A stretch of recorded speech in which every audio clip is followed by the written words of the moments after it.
প্রিয় দর্শক, গত ভিডিওতে প্রথম মানব সৃষ্টির রহস্যময় ঘটনা আলোচনা করেছিলাম কিভাবে ইবলিস শয়তানের প্রতারণায় পড়ে হজরত আদম ও হাওয়া আলাইহিসসালাম গন্ধম ফল খেয়ে বেহেশত থেকে বিতাড়িত হলেন এবং দুনিয়াতে গিয়ে তিনি যে কঠিন কঠিন সমস্যার সম্মুখীন হয়েছেন, এই সব কাহিনী জানব আজকের এই ভিডিওতে। তাই মনোযোগ দিয়ে ভিডিওটি দেখতে থাকুন।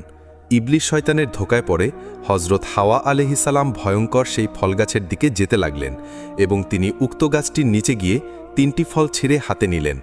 অতঃপর তিনি একটি ফলের খোসা ছাড়িয়ে দেখতে পেলেন তাতে ফোঁটা ফোঁটা রক্ত দেখা যাচ্ছে।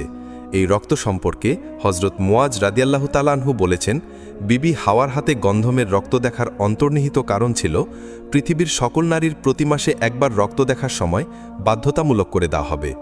অতঃপর তিনি ফলগুলো হাতে নিয়ে হজরত আদম আলাইহিসসালামের সিংহাসনের নিকট পৌঁছে গেলেন। হজরত আদম আলাইহিসসালাম তখন বিবি হাওয়াকে জিজ্ঞাসা করলেন, তোমাকে এত